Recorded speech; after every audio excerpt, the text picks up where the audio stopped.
Buffer overflow vulnerabilities occur when a program writes more data to a buffer, a temporary storage area, than it can hold. This causes adjacent memory to be overwritten, potentially leading to malfunction or a security breach.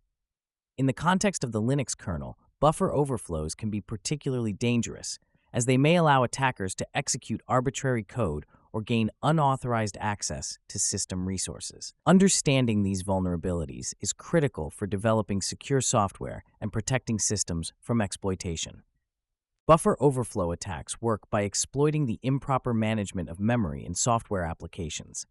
When a program writes more data to a memory buffer than it is allocated to hold, the overflow can overwrite adjacent memory locations.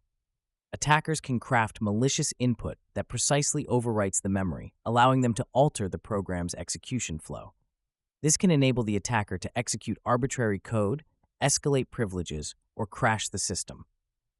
Typically, attackers target function returns or specific variables using techniques like stack smashing and heap spraying to gain control over the system.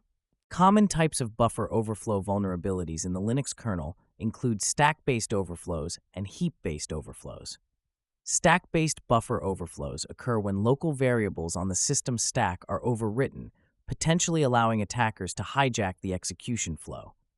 Heap-based buffer overflows involve dynamic memory allocation and can lead to similar consequences, including unauthorized code execution and system corruption. Both types of vulnerabilities arise from improper handling of memory boundaries and can be exploited if not properly mitigated in the kernel code.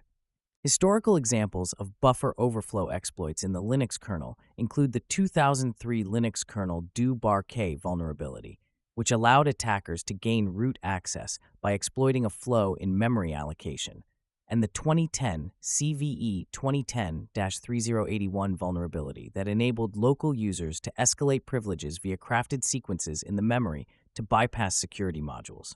These incidents highlight the significant impact and severe consequences of buffer overflow vulnerabilities on system security, underscoring the importance of diligent memory management and prompt application of patches. Mitigation techniques for buffer overflow vulnerabilities in the Linux kernel include implementing bounds checking to ensure data does not exceed allocated buffer sizes, using safer functions that automatically handle buffer limits, and adopting secure coding practices.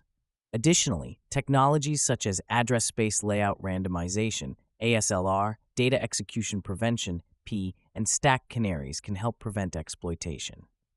Regularly updating the kernel and applying security patches promptly are also crucial best practices to mitigate potential buffer overflow attacks.